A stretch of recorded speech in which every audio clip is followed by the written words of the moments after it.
Let's get started with today's story. Trust, they say, is the foundation of a marriage. I always believed that. I had no reason not to.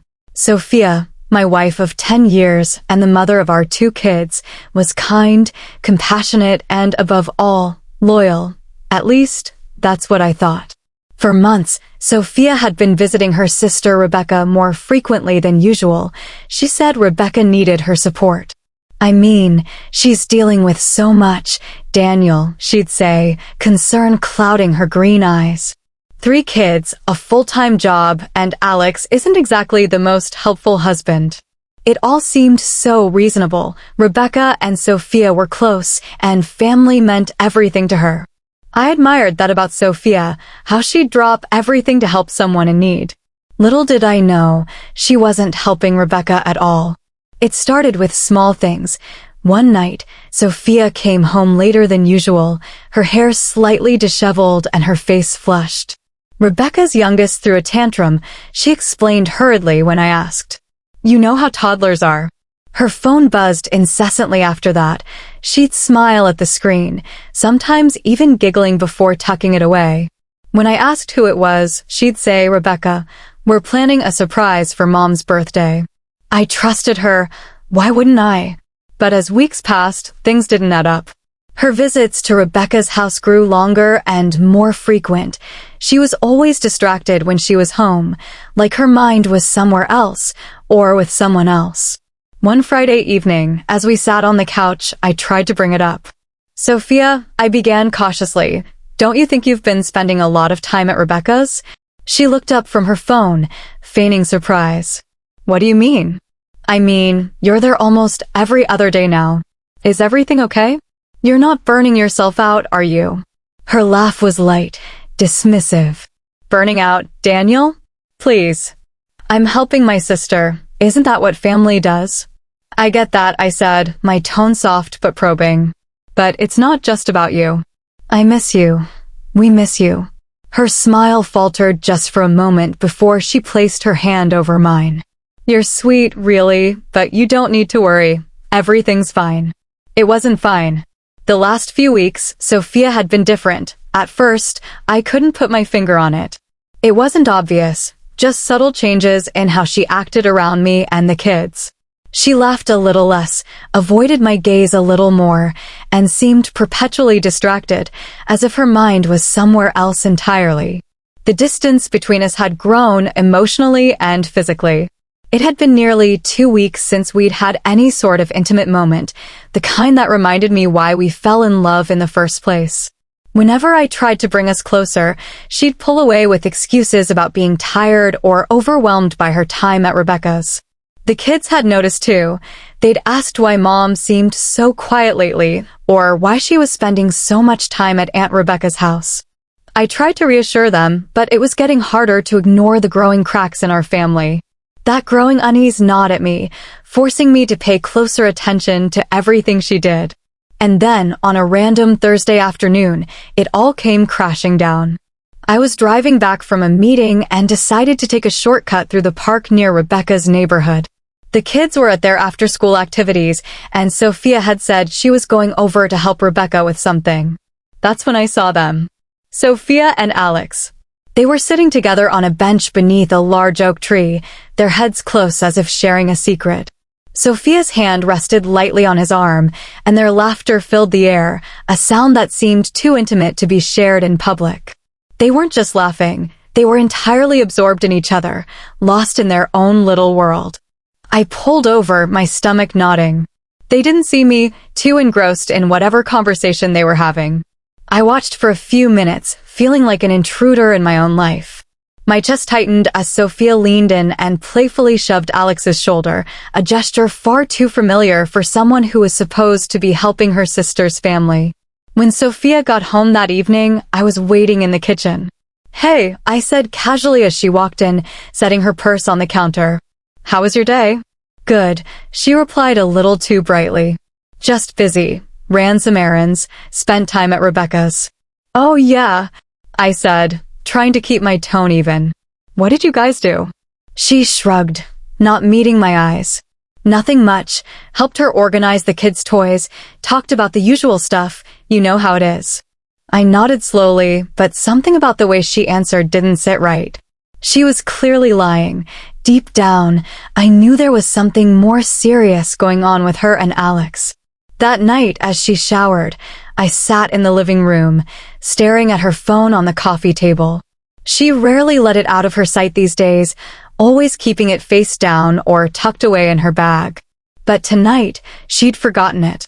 Dreading, I had to get closer than I'd ever been before. I had to see them together. I waited for a while, not wanting to rush things. My heart pounded, but I stayed hidden, watching as they walked toward the entrance of the hotel, still talking and laughing softly. The chemistry between them was undeniable, too intimate, too real. Then, just before they stepped inside, Alex leaned in and kissed Sophia, right there at the entrance of the hotel, as if they were just another couple in the world. My heart stopped. I knew I had to act fast. I raised my phone, capturing the moment just before they pulled apart, their hands lingering on each other. I could barely steady my shaking fingers as I snapped a few shots, making sure I had enough proof. But I wasn't done. I had to know where they were going next. I had to be sure this wasn't a one-time thing, that this wasn't just a secret, stolen moment. They headed inside the hotel shortly after the kiss, and I followed from a distance, making sure they didn't see me. I couldn't risk being caught, so I waited near the entrance, watching them from across the lobby. They didn't notice me as they checked in and walked toward the elevator. I had a split second to make a choice. I watched as they entered the elevator, and I quickly ducked out of view, taking the stairs to the first floor, pushing myself to move as fast as I could. I didn't know which floor or room they were heading to, but I knew the layout of the hotel. It was a small boutique hotel with only 4 floors. The hotel's elevator was old, slow, and loud. I didn't hear it stop at the first, nor at the second floor, so I continued taking the stairs up.